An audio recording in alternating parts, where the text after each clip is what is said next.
Welcome back to, oh hello, there's the Lotus Evora 64, just having a little bit of a moment at the end of the lap. It's John Hindhaugh, Mark Cole and Stuart Hall with you here live from trackside at Le Mans. As you can see, we've just gone past another hour, just after 7 o'clock here at the circuit. Let's get down the pit lane. Dr. Tyson, we've seen the 55 car in trouble, but luckily it didn't last very long on the stand. Well, unluckily we had a blown tire at an unfortunate place of the circuit, so you're okay to do almost a complete lap. Then we checked the car, checked the suspension, replaced damaged bodywork, and sent him out again. Seems to be okay now. Those moments of hesitation must be very stressful for you here in the stands, because there's not much you can do yourself about it. When the car arrives at the garage, then it's fine. But the waiting time to complete the lap on a damaged tire, that is stressful, yes. The 56 car seems to run without any problems after the accident. Yeah, it's true. Thanks very much. Dr. Mario Tyson, due to split their efforts, of course, between sports car racing and DTM. Expecting to see that in the non-too-distant future. Charlie Lamb is the man who will run both of those programs if it comes to pass. Been very impressed, gentlemen, about the fact that the lead cars, never mind doubling tyres, triple or quad stints, even in the heat of the day, relative heat of the day. Now, a couple of the teams are saying yes, they can do that with the medium tyres, but when they go to the softer tyres at night time, they're not sure if they can get 3 or 4 stints out of them, Stuart. And explain why that's so important. It's important because, you know, when you're out there at night, you want to have that data back from what that tyre has done, and they haven't done, although they've done night practice, they haven't done long stints at night. So when they take the tyre, when they go out at night for the first time, it will be very much a learning process. And these tyres, you know, at night they use a softer compound because it's a lot cooler and the wear rate is a lot lower. So it's going to be a learning process, and when night falls, we'll see what sort of things the teams are doing. And the key thing, of course, Mark, is tyre change is an absolute amount of time here, because you can't do it while the fuel's going in. You have to add it on the end. You're not allowed to do that tyre change when the fuel's going in. So if you don't have to do it, you've just saved yourself 30 seconds at the pit stop. And it's the old story, isn't it? The least time spent in the pits, the more chance you have of winning. But why is it it's the GTs that are getting all the bad luck, all the punches? I mean, every time I've been in the paddock, every time I've seen a screen, there's been another car with a blowout, and most of them seem to be happening around Tetra Rouge, so they got three quarters of a lap to do. And as we heard Mario Tyson say, this kills them on time. I'll tell you why, because there was a huge accident at the Dunlop curves earlier on, and there was bits of McNish's car everywhere from where he first hit that car. And I can only imagine there's some kind of shards of carbon fibre all the way down the hill there. Yeah. But another theory with the GT cars is that they use a lot less of the curb than a prototype. GT cars are generally a lot softer, so they're able to use a curb and take advantage of going off the circuit a little bit. And you never know, you know, a lot of these punches are coming on the first 1 or 2 laps of a stint, and you always find with a tyre that until it's up to pressure, you can cut a sidewall very easily on a curb. So, you know, perhaps it's because that the guys are really trying to take every little inch a row too early on when the tyre's not up to pressure. You don't think that they're trying to cheat a bit of extra camber on these or anything like that? That wouldn't happen so early in the stint, would it? Camber and that sort of thing will have all been adjusted in the qualifying session. So, you know, if they've got too much camber on a tyre now, then they're going to have to afford a lengthy stop to then go and change it later on in the race. So if teams are starting to have punches because of a camber issue, then it's going to be a very long race for them. So are we getting down to a 2-horse race now then for Audi and Peugeot, the number 7 car, the number 7 car? Since I've come back, I noticed those two are a lap ahead of the rest, and the first 4 cars are all on the same pit stops. So. Are you still counting the private air Peugeot as a Peugeot? Are you? Because that's definitely still in it. Yeah, but that's the 10 car, of course. That's down here. But looking at the top 4, they've 2 car and the 7 car pulled out a lap, haven't they, on the rest of the field at the moment? I think it's it's very early days. We saw what happened last year with all the Peugeots starting to detonate towards the end. So at the moment, Fassler leading and Davidson second. Those two cars are the cars to beat, but as we can see at Le Mans, things change awfully quickly.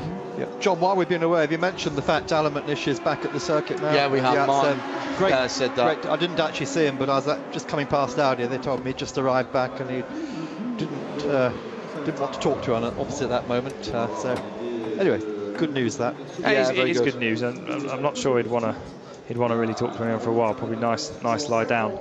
At the moment, we have the Sarrazin, number 8 Peugeot win for just a routine service, double stinting or triple stinting tyres. Yep. Nowadays, with the regulations, because you're only permitted to have 4 guys over the wall to change tyres, it's very advantageous to try and get as much as you can out of a set of tyres. So that means triple or even quadruple stinting, because you can save so much time in the pits not doing that. But if you come in with an empty fuel tank, you are being given an extra 24 seconds, aren't you, to do it? CRS off in the background again. This Cacaldi car's had so much trouble this weekend, hasn't it? And that's down at Indianapolis. Just go through Indianapolis, just gone through Indianapolis. It's a bit too fast. Looks like he's just braked slightly too late and gone straight on. That's the theory anyway, but we'll probably see a replay. Pierre Huret at the wheel. That's correct, yeah. Just that car's down in 45th, so running 6th in the GT AM series. There we are, just a simple straight on, isn't it? But when you're driving here, Stuart, if that's happening, how far back do you think, oh no, I'm not making this? You just the minute you hit the brakes, you know you're not gonna. You just think, it's very easy, especially for Indianapolis. You're arriving at such a great speed, and the first part is really, really, really fast, and you can get caught up going through the fast bit. Just missed your braking by a couple of meters, and that's all it needs to just go straight on. Yeah, that's a very quick little right kink there. In a prototype, you still flat through that before you start braking? I don't think I was, but I'm sure that sure the Audis and Peugeot probably turn in flat and start braking as you go through it, I should think. 5 cars on the lead lap then, still here at just almost 10 past 7 here. So all the diesels, of course. The best of the petrol cars is the number 12 of Neil Yarney. That's been an interesting battle between the 12 and the 16. As you say that, the leader comes in, Marcel Fassler, bringing in the number 2 Audi. This will be a routine stop. He'll presumably do exactly the same, Stuart. He'll be double or triple stinting those tyres. No tyres waiting, so. And going back to what we were talking about earlier, Alex Premat in the leading LMP2 Orica did the best part of 4 hours in the car. That's 2.5 minutes short of 4 hours. That's a mammoth effort, and he's much quicker than the other 2 drivers, though, so you can understand why they left him in there. Audi might get out without losing the lead here, because the Ant Davison car is quite a ways. No, he's gone through. He's gone through. But that will still have to stop soon as well. Yeah, of course. It'll start evening out. So no tyres for Fassler, just simply fuel, no driver change, quick windscreen change, and back out goes the car that was leading. Ant Davidson then now at the head of the field, but he's still got a stop to make. Fassler's made 5, Ant has only made 4. Yeah, don't forget the Peugeot's getting slightly better fuel economy generally than the Audi's 12 to 11, but the Audi's still lapping quicker on average over the stint. 6 cars, I can't read timing and scoring, excuse me, 6 cars still on the lead lap, because the privateer Peugeot that I was mentioning is still on the lead lap as well. In the GT categories, well, they're on the front page as well, and it's still the Jan Magnussen Chevy Corvette that leads from Joey Hand in the BMW, and Tony Vielander, having had that problem with the BMW ahead of him, he's gone through in a 3rd.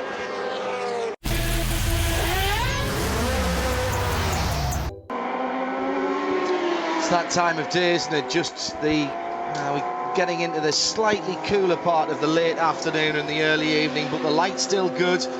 No sign of the showers that we were promised by the Meteo. Chance of thunderstorms, they were telling us, blowing up into the later part of this evening, going down to 7 degrees Celsius. Quite chilly all night, and then more rain forecast for the early part of tomorrow afternoon. But so far, and I'm touching my head and say I'm touching wood at this, it's been dry and clean, although not green, of course. Over an hour and 10 minutes under full course caution after that big hit with Alan McNish when he misjudged his overtaking manoeuvre and clipped the front of a Ferrari that was just coming out of the pits with Anthony Beltoise at the wheel.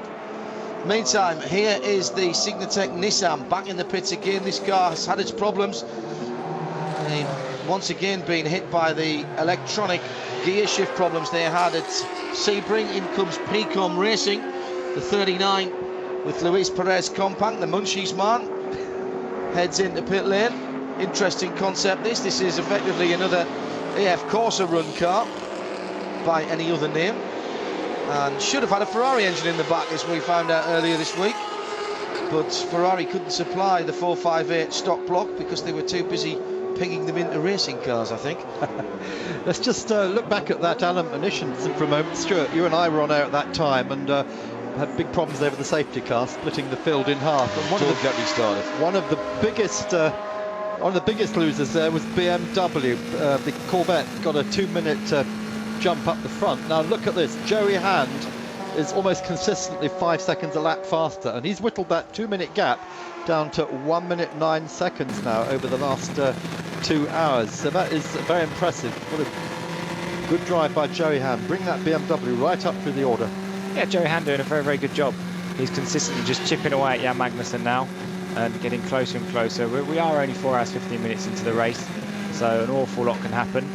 Corvette were dealt a little advantage with that safety car, but in motorsport you've got to take every advantage you can get because so many things do go against you. Joey Hand obviously got the bit between his teeth. Like I said, he's chipping away, and who knows, we could have another safety car in 10 minutes time that means he's straight on the back of Jan Magnussen. And it could reverse, of course, could be the other way around, yeah. And the other loser at that time was the Stracker Racing Honda, the HPD car, which Johnny Kane was on board at that time, and they too have pulled themselves up. I notice at the moment that Danny Watts, who's second in P2 in that car, he's one pit stop down on Kryhammer ahead of him and Lombardo behind him. Yeah, no, Dominic Kramer, I think, is in his first year at Le Mans, I think, driving for Oika, doing a very, very good job. He's got Danny Watts, P2 winner from last year, hot on his heels, chipping away, but you know, he's not closing that fast. Dominic Kramer's last lap was a 3:47. Danny Watts was a 3:46. Yep. Olivier Lombard, a little bit slower, was a 3:58. So those three cars really are in the mix in P2 at the moment. Those sort of top three cars are the ones to look at right now. Yeah, and Danny's probably the fastest P2 driver out there, isn't he? And if Kramer is managing to keep only 1 second a lap behind him, that's really impressive for the youngster. Yeah, I'd say Danny and Johnny Kane are the fastest P2 drivers out there. You know, I think JK and Danny are the best guys there, and you know that's why they're at Stracker to support Nick Leventis, and that's why they won last year and hoping to repeat that again. Yeah, but I'm biased because Danny's from my village. Hi everybody in Thornborough, and I know you're all watching in the Two Brewers tonight, and Danny's father Clive, brother Ben are all here, and we had a team photo this morning, the four of us in front of the car. So good evening everyone in the Two Brewers, and keep cheering for Danny. I will. Well, if you're going to cheer for Danny, I'm going to cheer for Johnny. Good. Well, same car, so excellent. Into the pit lane has come the 88 Bryce Miller in the Felbermeyer Porsche, halfway down the GTE Pro field. Starting to hot up just a little bit in the amateur part of GTE, with the Middle Eastern Aston being caught at the moment by Christian Reed. Yeah, that's one of the Porsches that's just had a bit of a spin. That's the Labra competition car. Yeah, just picking himself up. That's down in 6th place in the GTE. Now, Luke, that on his own? Yeah, is the answer to that.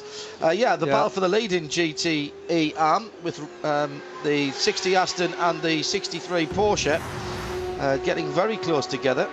And in fact, the Bornhauser Corvette, the Labra competition car, in 3rd place, is not that far away either, just another 4 seconds or so. Not seeing too much of the amateur class, but interestingly, of course, as far as the amateurs are concerned, yes, there's a trophy for them in the race, But in terms of scoring points for the championship, and I've got to keep reminding myself, Mark, that Le Mans is part of a championship this year, that the GTE field is scored as a whole and not as two separate championships, not as two separate classes. And of course, the focus is on teams, not drivers, in the ILMC. This is actually the midway point of the season for the ILMC, which takes nothing away from Le Mans, but it does, in fact, quite the opposite. It gives Le Mans an extra cachet. And next year, this race will be part of the World Endurance Championship. Yeah, double points. Wrong name, but you know, we still. Chris Parsons and I, when we ran the FI World Championships Group C through the 80s, we fought for 4 years to get the name change from World Endurance, because nobody understands what endurance is. Is it running? Is it walking? Is it cycling? But for some reason, the FIs decided to go back to what we fought against and eventually won, and we got it called the World Sports Car Championship. Yeah. Why not go back to that? Yeah. Because think of the most ridiculous thing that anybody will ever do, and then the FIA will do it. You know, that's Eve tells me that every time when I'm trying to rationalise what's going on. The 7 Peugeot out on the circuit at the moment with Andy Davidson. Seems to take a long time to get back up to speed, and when he's been into the pits. 3:34.5 last time around. That car is capable of far better times than that. Just amazing. That's great shot of Ant through the Porsche curve, so really gives you a perspective. How hard is that last corner? It's an off-camber left-hander. If you try and take too much speed in, you're in the wall. If you don't take too much speed in, your lap time's going to be bad. It's really I remember when I first came here with Martin Short in 2007, the first thing he did was march me up to that corner and said, if you go off here, I've told you once, you won't drive my car. And that was me told. The problem is as well, some of the GT drivers, particularly the less experienced ones, they really slow down there at that corner. The GT cars that's got quite a lot of mechanical grip, they actually can get through there quite quickly as long as they're on line. As soon as you get offline, you're completely free and cracked. Fantastic overhead shots here following Ant Davidson, of course the man who won at Spa. Of course, as soon as we mention it, they leave it. But Ant winning at Spa this year, one of the only factory crew to have won, in fact, this year. So there's a Reka win at Sebring. But Ant Davidson doing such a good job for Peugeot, and they love him. I talked to Olivier Canal about him a couple of nights ago, and he said, you know, he has brought so much to the team. I think so, and he's probably one of the best drivers ever not to get a proper crack in Formula One. You know, he deserves to be there, but for whatever reason he's not. And I think that's sports car racing's benefit, because he's fitted into Peugeot like a glove. Yeah. And it's great to see him out there. Yeah, he's a good personality, isn't he? You know, he says what he thinks. I was just about to say that. We had a massive spat with him last year because I thought he wasn't driving particularly sensibly, particularly over the Collard thing. And he came on Midweek Motorsport and defended himself, went and sat down with him at Silverstone, had a coffee with him and gave him 40 minutes to put his side of the argument. I don't think he's ever going to be friends with the Corvette Owners Club soon, but it was good of him to come and do it, and, you know, smashing that. You know, going back to last year, he was pushing hard, Collard was pushing hard. That was if he's he hasn't got a white helmet this time, but he's bolting himself into the Acura. You know, but you know, racing incidents happen. They were pushing for the win, and so be it. And that is Le Mans. We've seen that today with McNish and the shunt, and it'll always be Le Mans, and it's always going to happen. So just looking at P2 again, Danny Watts had some pressure relief because Olivier Lombard, who is third and chasing him, who actually set the fastest lap of the race so far for the Greaves Zytek, he's now handed over to Karim Oje in that Zytek. So the pressure's off for a moment, but Danny now within 34 seconds of Dominic Kramer, and then behind them Rousseau, Barbosa and Mike Newton out he's in the pits at the moment, isn't he, in the RML car. That is 6th in P2, and went to RML on Thursday to have a look at Mike Newton's footage of his accident at Spa when he got punted off by Pedro Lamy. Absolutely terrifying. I mean, Alan McNish's accident today worse, but this was almost bad. 40G impact into the wall at Fagnes at Spa. Yeah, absolutely. Battle for position in the GT Pro category, and we'll catch up with that when we come back for more. Nicolas Prost leading Petrica at the moment. It looks good. Well, it's good, but it's a big fight, you know, it's really, really tight. After 5 hours almost in a race, there's really almost no difference, so it's going to be a long fight. And we saw a lot of incidents already, so it means you have to be fast and stay clear and out of trouble. Well, that's Le Mans, you know, you really, number one is stay out of trouble. We've managed that so far. Car is okay quick, so we have to continue like that on a strong pace, but no mistakes. How is your program now? When are you getting in the car? Well, I think still a bit of time. The tires seem to hold pretty well, so we're thinking of quadruple stinting all the time, so at least 2 hours and a half before I get in the car. Okay, then get a little more rest. Pass for position in GT Pro, you saw it there, but it looks like Marco Holtzen, the Pro Speed car's got the legs on the Ferrari and has a go back to get it back. This is for third in GT Pro from the helicopter shot, side by side. Great stuff. Look at what happens when he doesn't have the tow behind the Ferrari as they go into the Michelin virage. Quite remarkable just how much difference the hole in the air being made by the car in front, Stuart, makes, even in the GT cars. We're going to see it now because Makiweki in the Ferrari got a good jump on him through the chicane, and now Holtz's back on him, and these guys have been towing each other around for the last 3 or 4 laps. So Makiweki defending to the right, they're going into a right-hander, covers him nicely. Ferrari's much better on the brakes. Probably carry a bit more mid-corner speed. He'll get a bit of a gap, but then Holtzer's going to catch him down on the run to Indianapolis. So it's good for Marco Holzer. Meantime, into the pits comes Simon Pagenaud out of third position for Peugeot.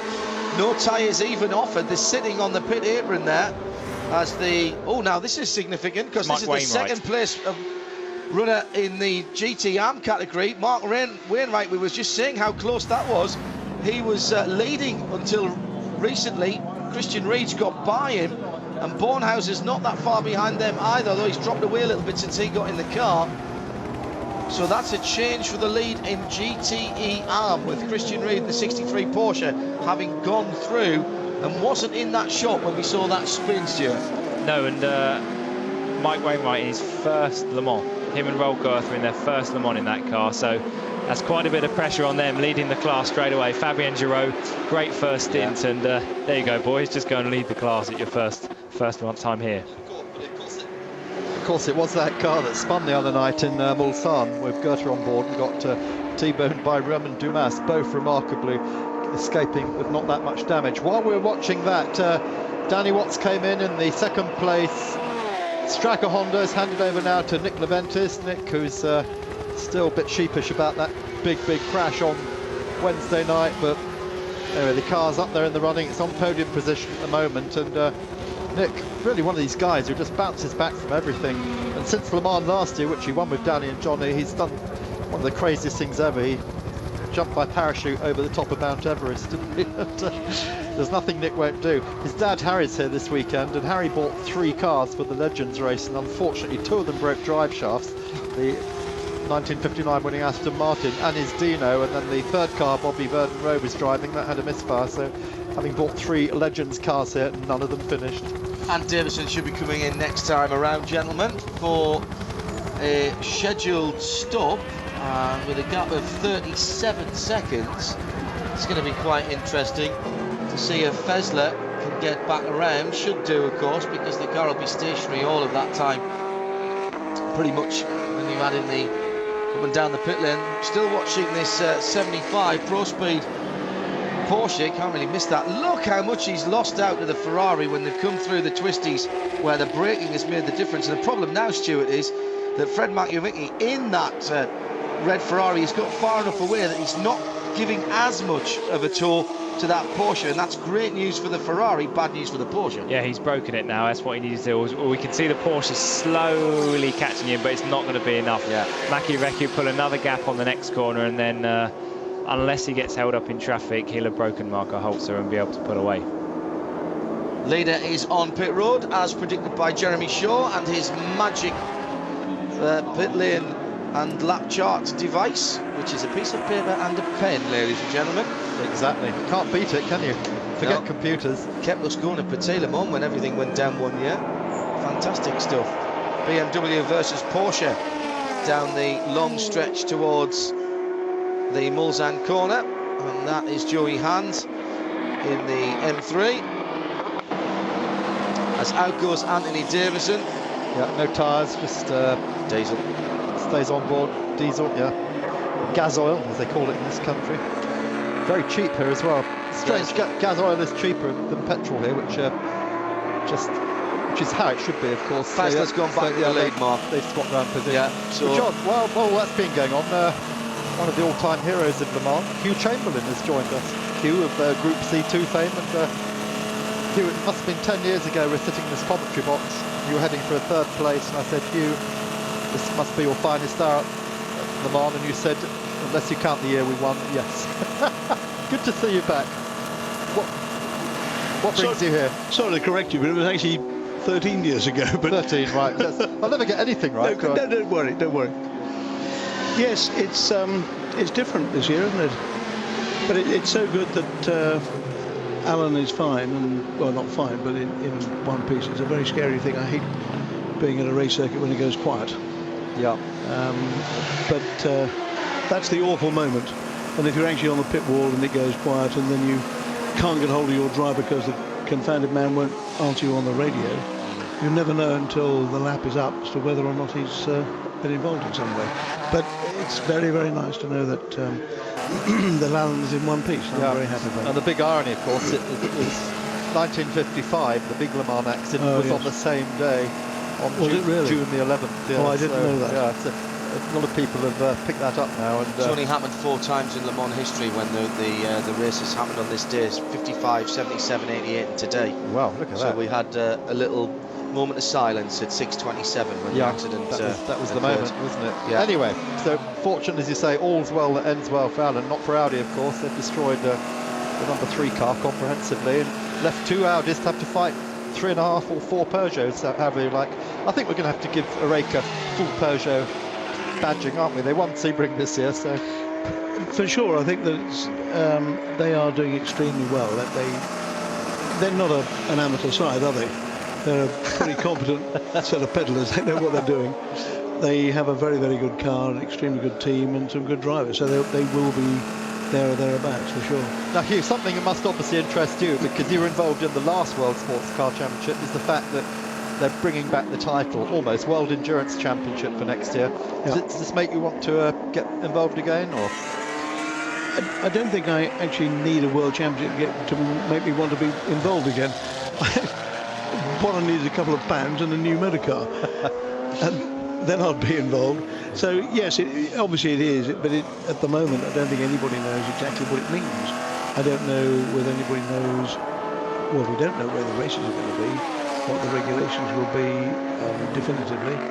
Does it mean that privateers have to go to the Americas for 2 races and to Asia 2 races, for example? And of course, your driver's not really getting recognition because it's a manufacturer's, it's a team's manufacturer's title. Yeah. So there are Drivers' Championship in the prototype categories. World Championship. Just interrupt for a moment because we're just about to have a change for 2nd position as Anthony Davison is defending heavily from Romain Dumas, who we're watching on board. Slightly blacker clouds overhead. It's not as bad as that when we look out of the commentary box window. Coming back to the end of the lap, they've just gone round the BMW M3. But Romain Dumas has been cracking off the laps recently. Davidson's just come out of the pits, and we've said before, it takes that Peugeot just a little time to get up to speed, and the flat-nosed Audi closing in on the needle-nosed Peugeot. My goodness, they are very, very different on the front as the Pro Speed car gets the leaders blowing by them. And now we've got some traffic ahead of them as well. It's just, of course, as it starts to look interesting, we've got the internecine battle between the 8 and 9 with Simon Pagenaud and Stefan Sarazan absolutely together coming through the traffic. The IMSA Performance Porsche and the GMB Ferrari, which we saw at the side of the road recently, so that car started moving. Again, this is the battle for 4th and 5th overall, but it is obviously team battling. Well, Davison seems to have just about held on. He's getting closed down by Dumas. We can't see that at the moment. It's on the further side of the side. There it is. Just popped up again.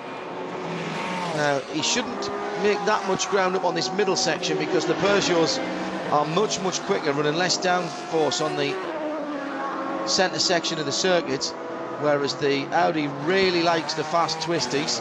Right, I'll keep my eye on that. You talk to Huge. Yep. Thanks, lads. We've got you. We might as well use you. Okay. Right. If you hear me scream, you know something exciting. Exciting. Yeah, well. So the obvious question, Hugh, what brings you to Le Mans this year? The beer. Good. It hasn't got any better, so... No. He brings his own. I'll bring my own. No, it's part of one's life, isn't it? If you have been involved in as number of years as I have. But quite simply, it's a bit like going to the Grand Prix test days at Silverstone or practice days.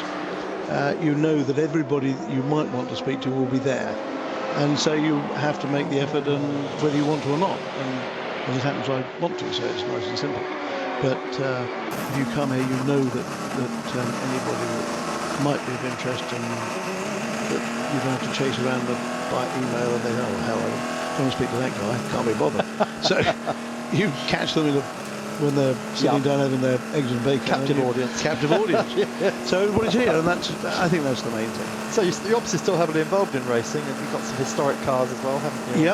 Yeah. Historic motor cars. I'm running for a guy, and this dreadful man in an Aston Martin, he said, pointing at Stuart Hall. So we run a GT3 and a couple of GT4 Aston Martins for Tom Black, and that's all very successful. So yes, I'm keeping the hand in, but as I said earlier, who would not want to be in a P1 car if you had the option? Yeah, I mean the obvious question is, will you be back here at Le Mans as an entrant? I would sincerely hope so. But that doesn't answer the question, does it? Well, it does answer the question. He will be. It doesn't answer enough of the question. No, but the answer is yes, I hope so. Good. So Hugh Chamberlain is not finished. Hugh Chamberlain is still very much... The only time he's finished is when he's in his box 6 feet under. Until then, he'll be back here because he's got the fever, just like all of us. Now, back to the action on the track for just a moment. I'll ask you one more question in a moment, Hugh. We're looking at the battle for second position, but we're expecting to see Romain Dumas peel off into the pit lane this time, maybe. Yes, he has done. You can just see it in the middle of the picture there. So Romain Dumas just fails to get past Anthony Davison on that run.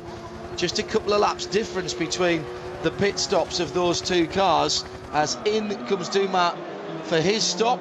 For the 6th time, the number 1 Audi comes down the pit lane. Remember, they're only getting 11 laps on their tank of diesel, but they are quicker around the circuit, and their lap times on average some 3 to 4 seconds at least over the stint quicker than the Peugeots. Oh, we still wouldn't do that with that camera. It really makes my stomach what was very impressive, John, was how quickly Anthony got heat into those tyres, wasn't it? And was able to stay ahead of Dumas on that run. He's still 2 seconds a lap away from his teammate, but he's clearly, there's a game being played here by Peugeot that we're not privy to. And earlier on when we were talking to Faman, I made the point to Martin before you weren't here, Mark.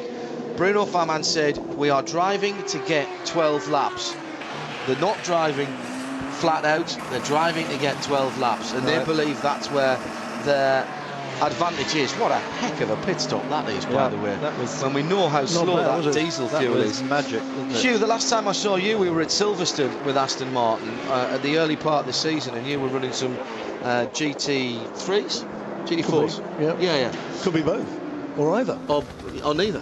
You could have just been hanging out for the nice dinner in the BRDC clubhouse. How do you feel about the state of GT racing at the moment? We've got GTE, GT2, call it what you will. The FIA World Championship's gone a bit doolally for next year, but these GT3 and 4 categories, to me, they seem to be bringing people into the sport, and from that point of view, surely that's not a bad thing? That's not a bad thing. I like the way you say that the GT1 categories has gone a bit doolally. I thought it was always a bit doolally. It never went anything other than that. I think that the idea that after, is this the 3rd year? Second year. At the end, second year, you have cars that are still grandfathered winning races. I mean, that's a nonsense. Yeah. To me. But then, what do I know? Stay with us here. We'll talk to you more. We're going for a break in a moment. But Pythagoras Shaw here has just pointed out to us that Dumas is quadruple stinting on this run. So again, huge energy from this Frenchman. Unbelievable. Oh, bit of a Lotus problem. We'll catch up with that when we come back here on Eurosport. In the middle of the picture, P1 BIS, the petrol-powered, the diesels, as it was coined here earlier on today by Martin and Stewart. This is the battle for the lead in that category. Heading up the hill towards Dunlop, we've got the Rebellion Lola Toyota being closed in on. Neil Yarney driving that one, and in the 16, it's Julien Jus, I think, yes it is, who is closing down on my favourite car in terms of the design. I think that's a very pretty coupe. It looks great in those colours, and I love the new notes on the Rebellion Toyota. Bit of a retro look, no dive planes, canards or anything like that. Love it to bits. That is the battle, as I say, for the P1 petrol category. They're only getting about 10 laps per stint. At the head of the field, Marcel Fesler's just done a 29.7. Anthony Davidson, the best of the Peugeots, a 33.8. So Ant just sitting in the 33s and 34s, sometimes gets into the 31s, and right at the end of the stint he'll drop in a 30 and then a 29 as the car lightens up. And this is looking on from the Peugeots that are coming through this. This is the 9 and 8 car, Pagenaud, and this on board with Stefan Sarazan, coming through that battle for the petrols. Now, look at this, pulls out. There's your problem, there's your equivalency ACO, look at that there. That Rebellion looks like you're trying to tow the Exxon Valdez with an Austin 7 as they go past them. Just remarkable, but equivalency is okay apparently. Yeah. Don't think so. Somehow I don't think Neil Yarney thought that, Hugh, as the Peugeot went by, did he? I don't think it's very kind on Austin 7s either. I agree on the Exxon Valdez though. There is the battle continuing. It hasn't been brought up too much by that. And there's another thing as well. That's a grandfathered car heading up the road as well in the shape of the Pescarolo. But it's good to have Pesca back. That is one good news story, and they've already had a win this year as well. And problems for the AMR Middle Eastern car, which is reported as going slow as well. We'll pick that up round the circuit in a moment. Right, and talking of grandfathered cars, the Loic Duval Oreca Peugeot is in the pits as we speak. That's his 6th stop of the afternoon. In fact, Duval stays on board as the car goes back out. Hugh Chamberlain still with us here, and Hugh, you had a lot of success at Le Mans and over the years, and of course GT racing then very close to your heart. PPR series, yeah, you ran Lotuses, you ran Jaguars, everything, Vipers, and everything you can imagine, and even TVRs. Yeah, and TVRs. Yeah. So I mean, you must have some fairly ambivalent feelings seeing the Lotus Evora program here this weekend. You've been there, done it. They're trying to do it. Yeah, I think that he said trying to get out of a rather difficult question. When we tried to bring Lotus into motor racing in it wasn't 79, 93. They, as a company, were in the middle of a big change, and it wasn't the sort of thing they wanted to do it, but they wanted somebody else to fund it.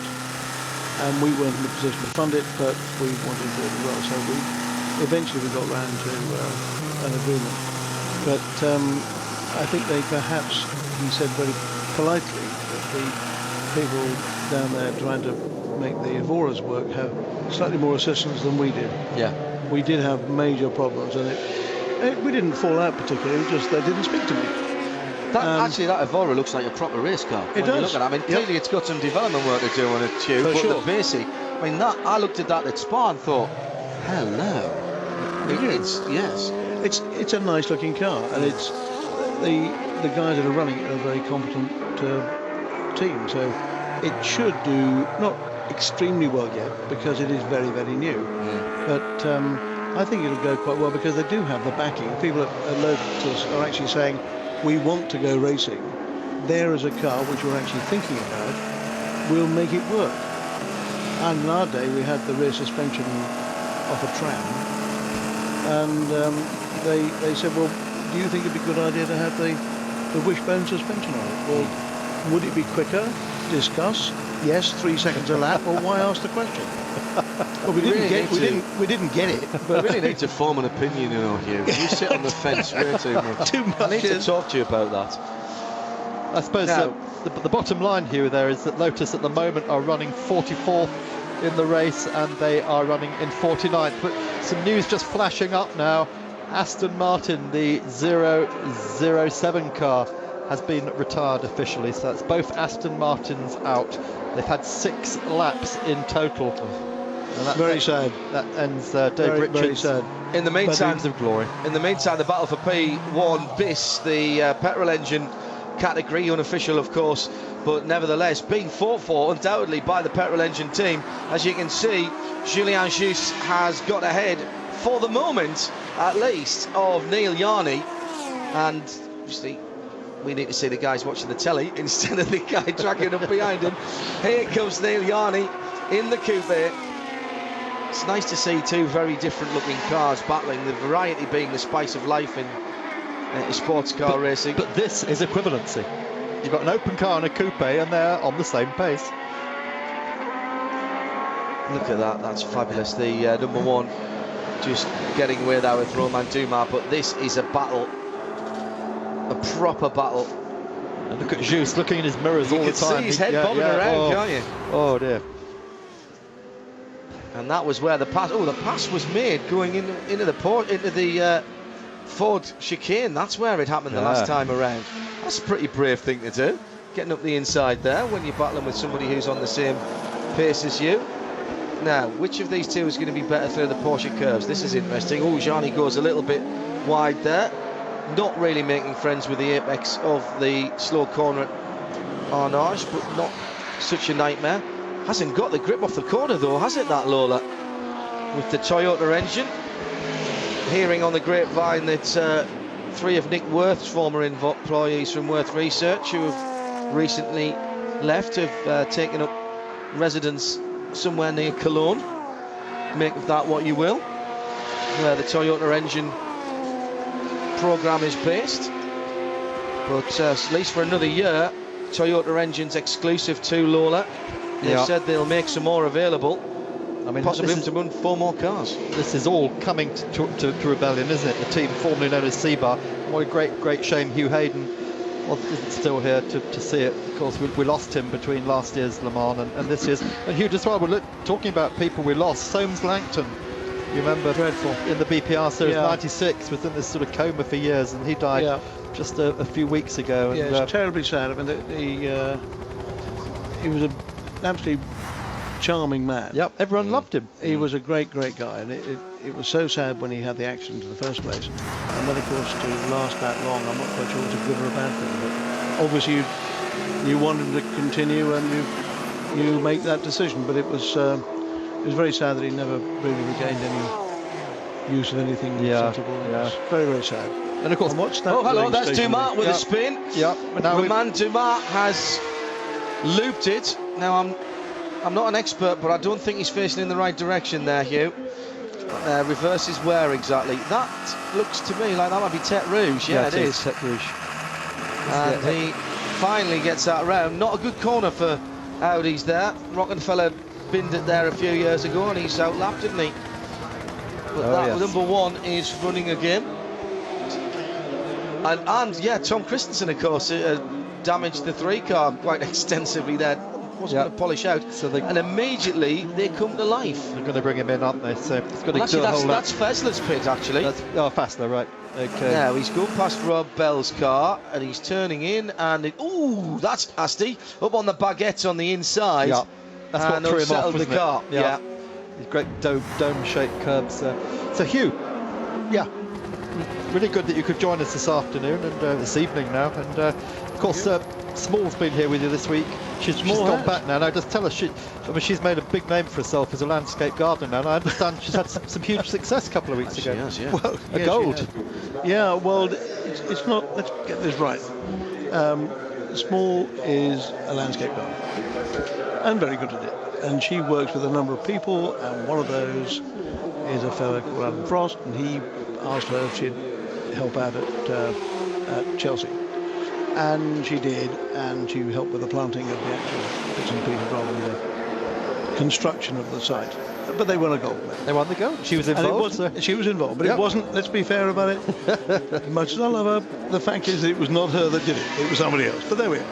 Hugh, so that's the gardening bit out of the way. Say hello to Small. I know she's at home watching.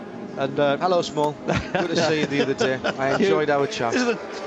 Thank you for joining us. Chamberlain family and evening. come and see us tomorrow. I will do. See what's happening. Good man. Thanks, lads. The leader in, and his in-lap was a 3:38. That's pretty impressive. Yeah. And he's already gone. There he goes. Look at that. That's a Michael Schumacher style in lap, isn't it? Fantastic stuff. Yeah, and out again. Wow. And there goes Ant Davison through. That's just gone out. This is going to be pretty tight as they come through. And Davidson's got some traffic here. And we've seen on board with Anthony Davison now some traffic. Look at this coming into Tete Rouge. Now this is going to be difficult because he's got a prototype car. Well done, Anthony. Kept his head there, just off the throttle coming out of Tete Rouge and then back on again. And now he should make short work of the P2 cars as he comes down. In comes the Peugeot number 8 of Stefan Sarrazin. Driver change.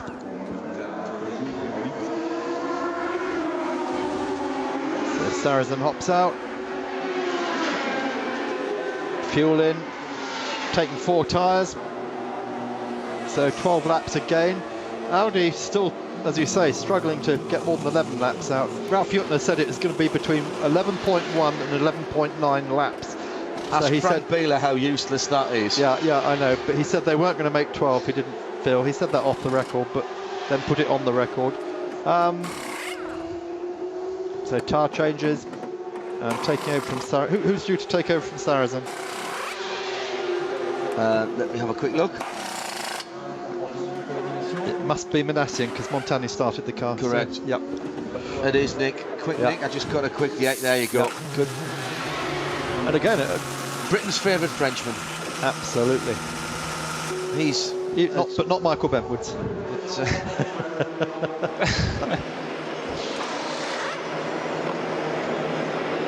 So Anthony Davison leads, and that's in the 7 Peugeot. There it is. Fessler. Be interesting to see what his first lap is. A 3:38 on his in lap, and that was a super quick stop by Joost Audi.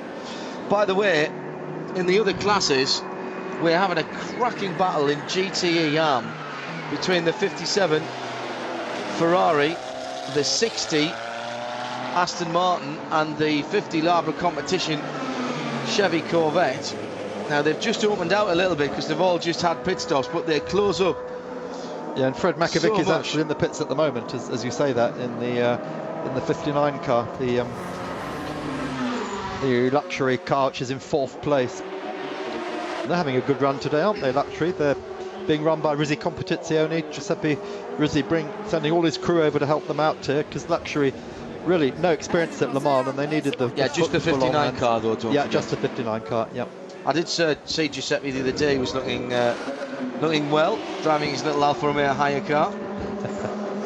What, is he running in the Legends race? Yeah, he would have. I just noticed Richard Westbrook's got the lead back in GT Pro as well. We're going through the categories there. Richard Westbrook driving for Corvette. That still takes a bit of getting used to. You kind of think of Richard as a Porsche driver, but he's much more versatile than that, and made the jump into sports. Should have done it years ago, actually, Westy. He's the perfect guy to come and do stuff like this. Joy Hand in 2nd position in the 56 BMW M3, the Schnitzer car. Actually, it's not a Schnitzer car, it's BMW Motorsport is how it's ended, because it's scoring points in the ILMC. Yeah, of course. It's run by Schnitzer, but it's ended as BMW Motorsport, Jeremy. The same as the RLL cars are in the American Le Mans series. Tony Vielander in 3rd position, has been catching those guys, but has just dropped off the battle. In fact, he's only 3 seconds away from Joy Hand at the moment, so there's still a battle for 2nd place.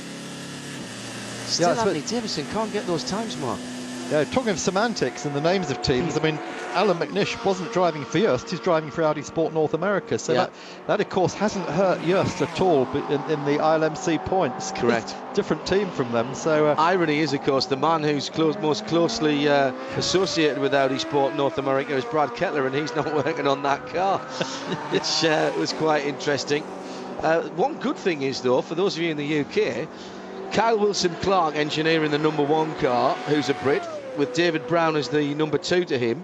On the number 2, Lena Gade is the number 1 on that, with Stuart Barlow, both Brits, and the number 3, Howden Haynes, a Brit, and Justin Taylor from the US, and they're all working for Progressive Motorsport out at Brackley, and they're subcontracted in to Yoast.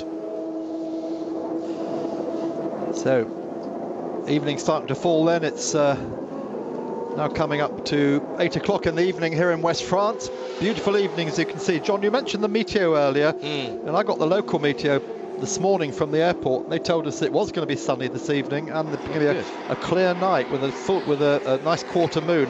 But tomorrow at dawn, they're talking about possibility of fog and cloud, and they're forecasting rain, not heavy rain, but light rain at 10 in the morning, and again at 1 o'clock lunchtime. I think I'm on them both of those times. Right, that should be fun then, shouldn't it? There's always a bit of fog in the morning, though, at this time of year. It's similar at Sebring, actually. It's the temperature inversion, isn't it? It's that low-lying fog that looks so beautiful on the fields when you're coming back in, if you've managed to slip away for a kip or an hour or so. Of course, a very sandy area here, the Sablon and pine forests, pine trees. It gets caught in these trees, and as Stuart will tell you, dawn at Mulsanne can be quite beautiful, but quite exciting as well. It's fantastic. It's every driver will say, I think. Take it in.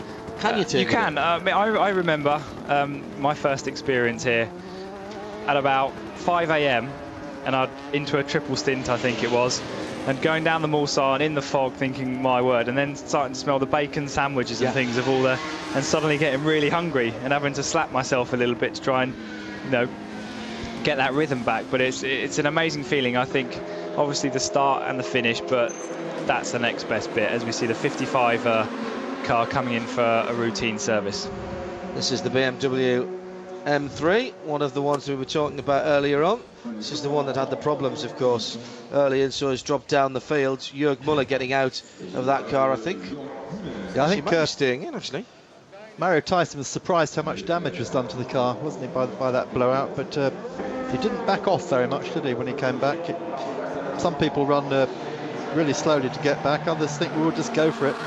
Hope there's not too much damage. I think in a GT car you could probably go a little bit quicker than you can in a prototype, because a prototype, when a tyre starts to delaminate, it takes all the bodywork with it. With a GT car you've got metalwork around you and therefore it doesn't start to break up as easily. But I say that, it's probably going to happen now. So riding on board our race leader, Britain's Anthony Davidson in the number 7 Peugeot, 16.3 second lead now over Marcel Fassler. That's how he's opened out since that pit stop, took on fresh tyres. And Simon Pagenaud in the number 9 car at the moment in 3rd place. Romain Dumas for Audi in 4th, and Nick Manassian for Peugeot in 5th. So nicely spread out, Peugeot, Audi, Peugeot, but what it's going to be like when we get to that dawn you were talking about, we don't know. Just a quick word about P2. Still the Oregon of Dominic Kramer, who leads it in 10th position overall, and has got the better part of, let's have a look, actually there's laps now in between them and Nick Leventis in the HPD of Stracker Racing. Just had a note from Piers Phillips on the pit wall for Stracker, saying that all the drivers say it's the best the car has ever been, but they're getting passed down the straights by everyone. So still some work to do, I think, to get that engine working properly. What's interesting, I mean, normally Nick Leventis, being the gentleman driver, he will get past. But of course, what's happened? The 3rd place car is Karim Oj, so we've got 2 gentlemen with those cars. At the moment, they're running one. OJ's just gone ahead of Leventis. Yeah, he's just as it happened. Yeah, and with due respect to Karim, he's not 9 seconds a lap quicker than Nick Leventis. He isn't. No. And that chassis isn't 9 seconds a lap quicker through the corners than the HPD, so that's all the motor. So Nick, I think probably Nick got held up there. His last lap was a 4. He'd just done a 350 the lap before, so obviously again traffic getting in the way. It's difficult, isn't it? One of the problems we've got now is that P2 cars have GT2 engines. So it's very, very frustrating for those guys. You speak to them, they down a straight, they find it very, very difficult to get underneath a GTE car. And that means they're going to have to take more risk in the braking zone, therefore risking an accident and things like that. So, it's very difficult for them, but that's what the ACO are doing. They're trying to slow these things down. They're trying to put a more production engine in, and that's the way it is. We may see more accidents. We're going to be taking a break in just a minute or two, just running through the order again. Richard Westbrook then leading GT category. Anthony Davidson leading P1, so British leaders at the moment. That's something to cheer and British Eurosport viewers. And Tim Sugden is the yellow car there, and he's battling Bryce Miller in the Pro category. They're in the bottom half of the top 10, but it's a good battle, very evenly matched, that Porsche and that Ferrari, the Dunlop shod car, sporting the design that was done by one of our Eurosport viewers. More. Welcome back to live coverage of the Le Mans 24 hours. We're seeing some great shots here of the Ferrari 458 of the JMW squad with Tim Sugden at the wheel. All you British fans, it's good to see him at Le Mans. And just behind, just in front of that, is all a big lock-up by the Felbermeyer car. Very easy to do as you come through the left-hand kink into Mulsanne corner. The car's slightly unloaded as you go in, you hit the brakes. Very easy done. We see a big lock-up there. And what a great shot that was, isn't it? Looking down the Mulsanne, straight into the sun with a whole line of these beautiful GT cars. I mean, they do look wonderful again this year. And just to remind you, if you're just rejoining us on Eurosport, Anthony Davidson leading the great race overall from Marcel Fassler, Simon Pagenaud, Romain Dumas and Nick Manassian. That's Peugeot, Audi, and Peugeot. Stuart, since we came back on air about half an hour ago, we had news that the second of the factory Aston Martin, the AMR1s, the 007 car of Stefan Mucker, withdrawn. So both cars out after 6 laps. I mean, this is a huge blow for Aston, isn't it? And, it is a huge blow, but they're always up against it, bringing a new car here. I think that's a very brave thing to do, and you know the guys at Aston, they're going to get that car right. I've said it all along, that car's going to be a winner before long. They've had a few engine troubles. They've been under pressure to get it right in a space of time which, you know, no team would be able to do. And I think you'll find when they come back, they'll go away, they'll come back, they'll test it. They've got some great drivers, and that car's going to end up being a winner, I'm sure of it. Excellent. So there we are. Look at that top 15 there. Great spread of cars right through down the field there. 5 laps now between Kronos in that Aston Martin coupe. Yeah, that lost a lot of time early in the race. I know not why. Maybe that's electrical problems which they got on top of when Vanina was driving, and then they got the car back into the race eventually. Maxime Martin was very, very quick in it. They have, and they have been going extremely well since they got that car fixed. The score there showed that the Orica Matmut number 10 car 1 lap down. It's actually not quite 1 lap down. Yeah, it's just in the scrolling. About, it's about 30. It's about 30 seconds ahead. Yeah, there we are. Lap down. Yep. In fact, it's 3 minutes 6 seconds behind Davidson on the lead lap still, just on the lead lap, which is lap 73. So while we're having a little bit of a mid-race lull, just want to have a shout out to some unsung heroes of the Le Mans track. The Speed Chills girls are out there, including young Brooke Frost, the newest member. They're out there, and any of you guys are here, pop along and see them. They're always up for a photo. Anybody who's not here, well, you're just unlucky. Is that the girls in black? No, they're the girls in blue and white. Blue and white, right. There's been a whole crowd of girls in black going around, and you never quite know who's who. I think they're the Oak girls. There's plenty of girls this year, isn't there? Yeah, I hope they can hear you, Stuart, but... I doubt it. And any others we've got to say hello to? Yeah, just to mention again Sam Hancock and that great thing they're doing for the Starlight charity, helping young sick children to reach their dreams. It's like a sort of Jim will fix it type of thing. So Sam Hancock really pushing hard, going over all the bumps to get there and raise that money for them. Third place car in LMP2 onto the pit lane. That is the Greaves Motorsports car. Karim Oj brings it in. I think he is staying in the car. It looks like they're just going to be refueling. So scheduled stop there for the third place car in LMP2. Yeah, Nick Leventis had actually got back ahead of him just before he came in. So Nick's got some breathing space at the moment now in the Straka. I think just as he came in the pits, I think. Or perhaps that as it happened, yeah. Nick's not been going particularly quickly, but Dominic Kreihammer in car number 48, the leading car in the LMP2 category. He's really flying. He's doing some super consistent times, and he's now pulling out a big lead. Yeah, he's been running 346s, hasn't he? And that compares with 343 for that car in qualifying. So that's a quite impressive performance, as you rightly say, Jeremy. Richard Westbrook then still holding off at BMW. Indeed, by about 40 seconds over Joey Hand. That gap has kind of stabilised lately. Richard Westbrook has really been turning some excellent laps since he got behind the wheel of that car number 74, the Corvette, and he's now maintaining that gap back to the BMW. It had been coming down pretty rapidly, but it's still come down. Oh, there's a spin.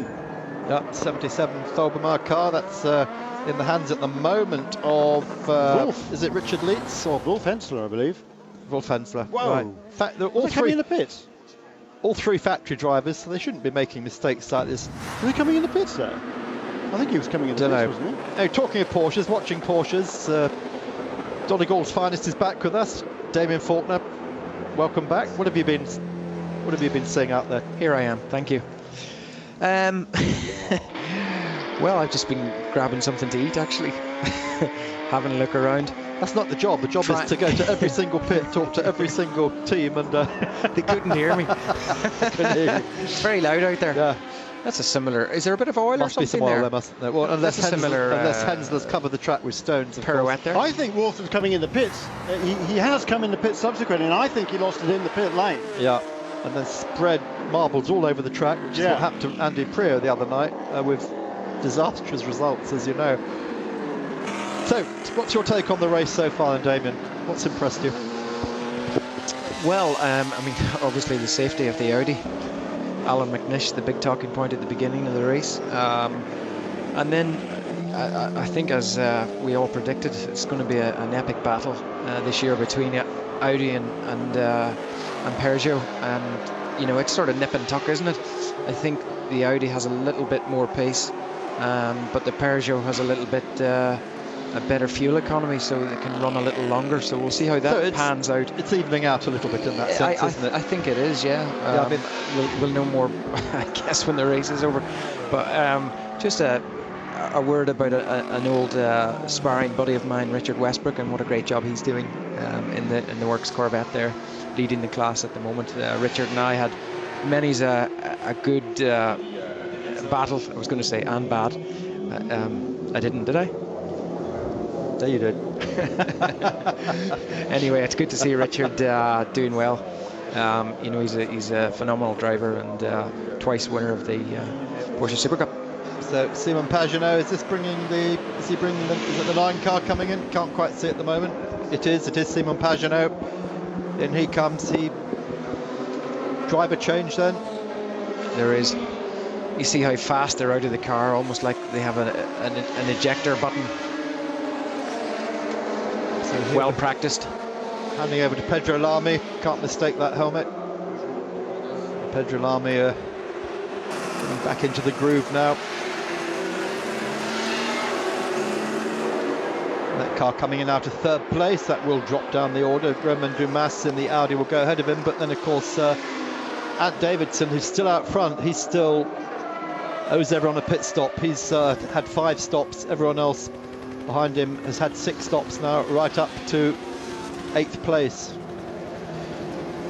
Great shots then through the Porsche curves. So, and look at this traffic in the Porsche curves, Damon. That is just so difficult. Yeah, gaggle of cars there, and the Audi trying to fight its way past with another prototype. Well, there is no way past, is there? I mean, no. I mean, it's difficult, especially in the Porsche curves, which is, you know, goes on for 5 turns, and you really just have to, you know, just be prepared. Unless you have a clear chance of overtaking, but it's especially difficult for some of the GTs because they're really on the edge, because they have much less downforce and they have only one line around the Porsche curves, whereas the better prototypes can go in there and just dive in and change line almost immediately. So Lamy back out on track. There's the number 1 car of Romain Dumas. Oh, we got an off there. This is at Mulsanne yet again. Someone's gone straight on. Hopefully no worse than just parking the gravel. Is that the CRS car again? It's Ferrari. It's one of the luxury cars, isn't it? 51 Ferrari. Wow, 51 Ferrari. AF Corsa. Ah, it's a 3rd place car. Tony Villander. Tony Villander, sounds like it. There he goes, just locks up and straight on there at Mulsanne corner. Boy, that's weird. I mean, the car, it was so locked up. I wonder whether he must have had some sort of a problem there. He must have had a problem. I mean, that was completely locked up, and Tony Wielander has got a massive amount of experience in these sorts of cars. He doesn't make that looks so much like a rookie mistake. He wouldn't make it. I am sure there would have been some sort of problem there. We've had a lot of punctures, haven't we, Damien? Yeah, we have actually. Mulsanne is an easy corner to lock up anyway because there's a little dog leg before it and the car's already loaded quite heavily to the left-hand side, so it looked like it was front. So Tony Garcia will now move up into third place in category because he was on the same lap, wasn't he? And pulling that car backwards out now. They of course pit on their feet getting ready. I think they'll have Tony in there. Presumably he's been on the radio telling him what happened. It may well be that it was a puncture, as you say. Leader is in the pit lane. Car number 7, Anthony Davidson, brings that car onto pit lane one more time. He owed us that pit stop, so that's on schedule. Presuming Marcel Fassler will go back ahead. But will Romain Dumas also go ahead? Once again, 12 laps on that pit stop. Consistently now, well, just about every pit stop. The Audi's doing 11 laps per stint, the Peugeot's doing 12. Very interesting. Just getting back to the punctures, I think with this not being a full-time road course, it's public roads, it's probably impossible to have, or near impossible to have it as clean as a regular circuit that would be 2 or 3 miles long. I just wonder if that can contribute to many of the punctures that we're seeing, or you guys would know, are we seeing more punctures than usual? Or? From what I've seen, yes, but amongst GT cars mainly. And that's the interesting thing, isn't it, Mark? It's all been GT cars, but it's been different GT cars as well. They're the ones though that don't have the downforce and they're sliding around a lot more, so they're perhaps using the as the 51 gets going again. Yeah, interestingly, he started going. Started to move, and they've done he's just forgotten to unhitch him and selected 4-wheel drive and gone through the gravel there, hasn't he? Yeah, look at this. Here we go. They forgot to unhitch him. He's trying to pull the truck. Yeah. Oh dear. These things happen. Okay, you can go now. Number 73 car onto pit lane. That is now, as you said, Antonio Garcia, third place in GT. That puts Corvette first and third, sandwiching BMW. It's the ALMS all over again, isn't it? And at the same time, Nick Leventis has brought the Stracker car onto pit lane as well for a routine pit stop. Yeah, I guess he'll stay in. There's no reason to change him at the moment, is there? No, in fact he's losing a lot of time. But he owns the car. Keep quiet. But there's such a long way to go. And that's the whole point about LMP2 now. Each car has to have an amateur driver in it. So everybody is in the same boat. In years past, having the gentleman in there who wasn't up to the pace of the professionals was a major problem, and I think that's an excellent move, frankly, that the ATO has made to even out the honours in LMP2. If you're going to be a professional team, that's what LMP1 is all about. LMP2 is the slightly less serious guy, or the people, the wealthy amateurs that want to get into the sport. They can actually go for a prize. Yeah. And don't forget, Nick won the race last year. Absolutely. He made a mistake this year, but last year no mistakes, and they took the P2 honours with some style. 75 in then. That's the Van Lagen. Is it? No, it's not 75, is it? That's 49. They put the wrong caption up again. So it's the Oak car, Nicolas de Crème. That car running towards the back of P2 at the moment. Long stretch down the Mulsanne. Nice race going on here. Still Ferrari and Porsche. That hasn't altered much in the last half hour or so. That's the 75 car they meant to put the caption up for. And the leading petrol engine car, the Pescarolo, has just made a pit stop as well, and Emmanuel Collard has just taken over the wheel of the car number 16, so that is going to most likely allow the two Rebellion cars to go through. We've just seen one of them, number 12 car, made a pit stop last time around, and number 13 Rebellion car with Jean-Christophe Bouillon at the wheel. He is now running second place behind Neil Gianni. And what's happening in GTM over there, Jeremy? The Patrick Bornhauser car, the Chevrolet Corvette, run by the Labra competition team, has taken over the lead in that class now from Michael Wainwright in the Gulf Aston Martin. Yes, of course, they're Labra in a rather strange situation, aren't they? Running one Porsche and one Corvette, and that must really stretch your resources. You've got two totally different cars. There's Wielander. Yeah, so he's got back. But I think we had a look when he was restarting. It didn't look as if he had a punch of any sort. No, you're absolutely right. It was a huge lockup, and he just went straight on there. So this is the fight for, where are we, third, second, Jack van Lagen in the 75 car, running third in GT Pro at the moment. There he is.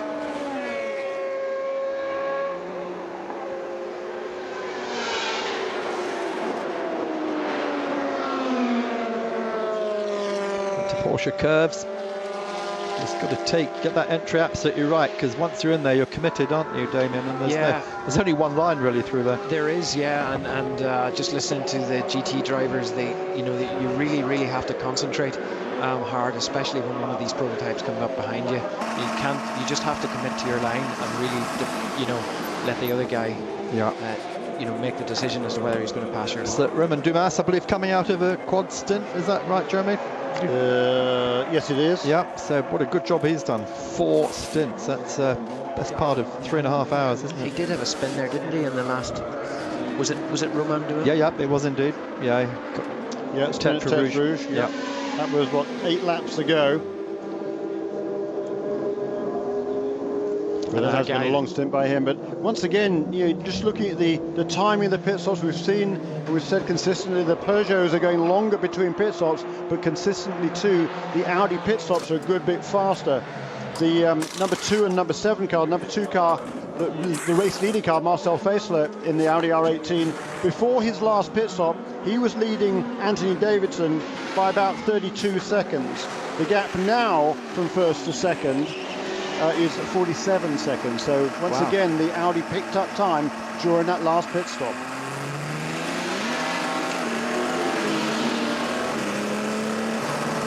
So Mike Rockenfeller takes over the car. Of course, the number 1 car in honour of their win last year here. Unexpected win for Rockenfeller, Bernhardt and Dumas. Drops down to 5th as he returns. So Fassler still leads after 6 pit stops for everybody except this car, the 1 car which has done 7 stops. Starting a fresh cycle now. And the gap between first and 6th place is 2 minutes 52 at the moment after 77 laps of racing.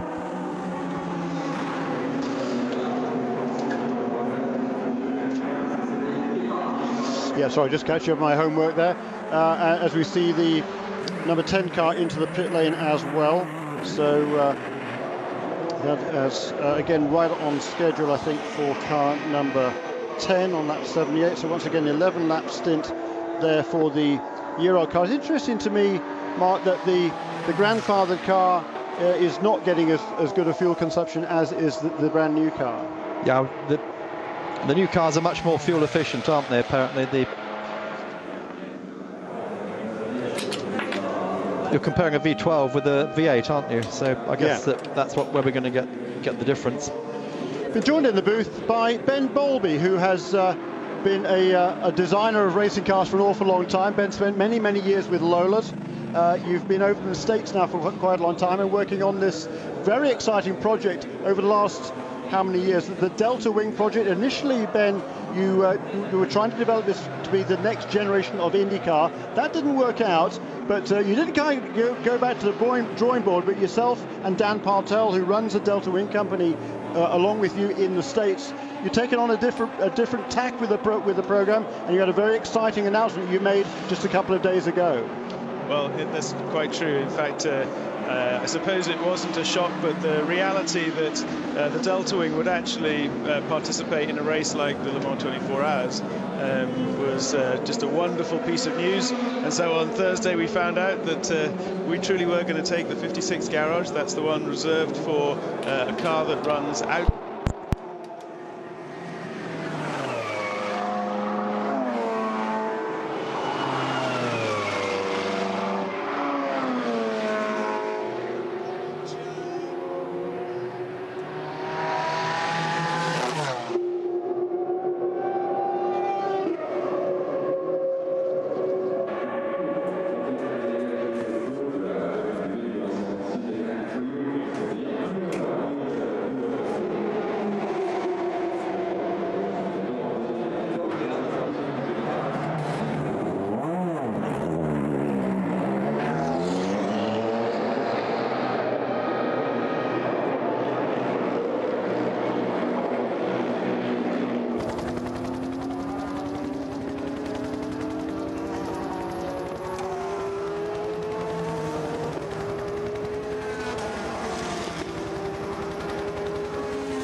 been looking to get back in since he ran the Champ Car program several years ago. Really hasn't had an awful lot to do, and I'm sure he would have quizzed you quite a lot about your project.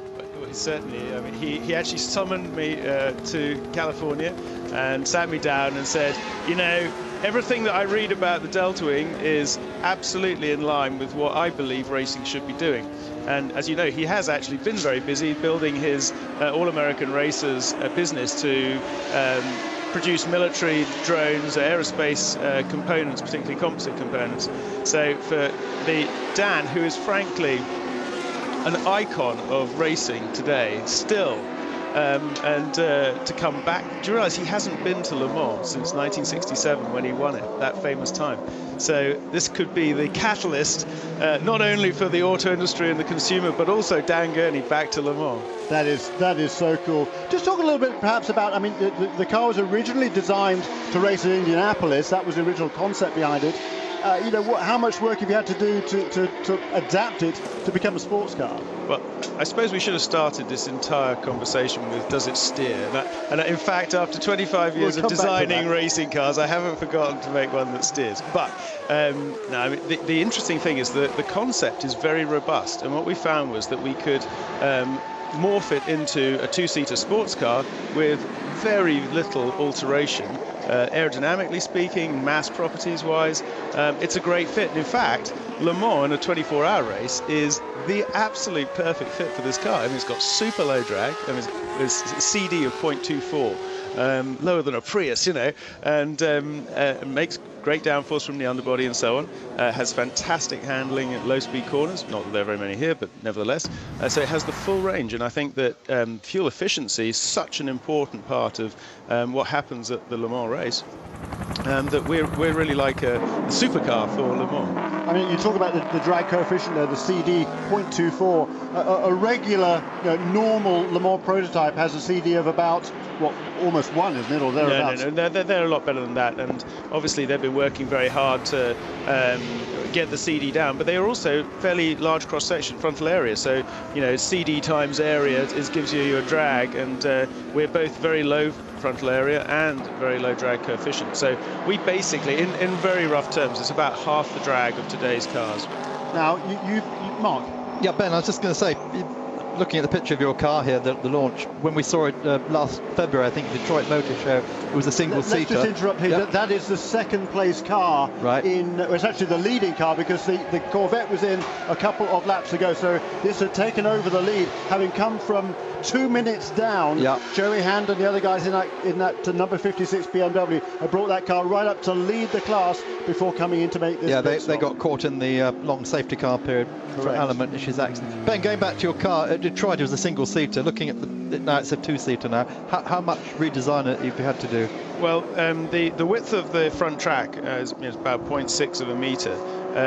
Didn't need to change at all, and in fact it's sort of quite deceptive, but the car has got quite a relatively wide nose. In fact, I mean, it's massively narrower than the rear, but it's not like it's a needle nose like a single seater or anything. And obviously it's got two wheels that both steer. You have 23 degrees of steering lock.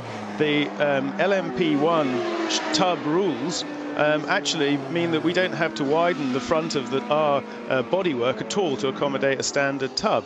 So it's really quite exciting that when we, in CAD terms, dropped the LMP1 tub configuration into the car, it's like, well, okay, this isn't going to be very difficult. And so that, very quickly we were able to establish the parameters that said, yeah, this can do everything we hoped. Now, yesterday Audi at their press conference were announcing their new generation of road engines, and two of those engines were 1.8 and 1.6 TFSIs, turbo petrol engines. I mean, you've talked about 1.6 turbo. Are you talking to any manufacturers at the moment, or? Well, just about everyone in the world. No, and obviously this is no coincidence. We did a lot of research over the last 2.5 years, would you believe, we've been working on this project, and clearly the direction was going to be the downsizing, turbocharging, boosting of the engine, direct fuel injection coupled with that boosting to give this range of economy, whether you're at idle or whether you're full power. And it's a fantastic technology, very much a computer age advancement with the control of the combustion and so on. So we've positioned ourselves to look at the power levels that were easily achievable from a 1600. Goodness knows you get 1,000 horsepower out of it if you want, but obviously we're looking at something that's a really very close relation to the road car engine that you might see in your car today. Because you're going to be running in a class of 1 next year, the ACO giving you pretty free rein, or? Absolutely. I mean, there's the only things that we really have to comply with, if you like, are safety and sporting regulations. Yeah, I mean, I appreciate this weekend 56 pits being used by hybrid. Not a huge development, but probably yours. This is probably the most extraordinary development we've seen since the Rover, the gas turbine cars we had here years and years ago. I mean, it's a radical departure, but when you think about how on earth do you reduce by half your fuel burn without losing any performance, it's pretty difficult, pretty big deal. So yeah, in other words, it is radically different. Yep. So Ben, thank you very much for joining us, and Dan Partel's here as well. Dan, well known to everyone through all his activities in Formula Ford over the years, and Dan, CEO now of DeltaWing. So what's happening? We're going to change channels in a moment. So anyone who's listening on, we're not sure if you're on Eurosport 2 or British Eurosport at the moment, just make sure you swap channel, because for the next few hours we will be on the other side. You've got a button in your hand, just push the button, change it on your dish or your satellite or your cable, and you can stay with us. We're leaving you in a few seconds. So Ben Bowlby, thank you very much from DeltaWing, and we really look forward to you filling that number 56 pit now. Thank you very much. It's changed his mind. It's now 1 minute we're going away. Ben, one question I want to ask: what's the sort of time frame for this project? You've done this deal with Dad. I believe the cars are being intended to be built at All American Races in Santa Ana, California. What is the time frame now? Well, it's 364 days and counting, of course, and we'll have a car running by the end of this year, and we've got 22 test days planned. We'll be back in April for the test here, and then we'll be back for the race. And the first test is planned for?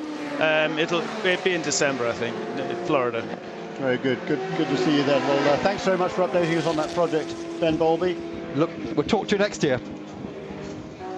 So remember, we're going to change channels, so take a break. When we come back, swap over.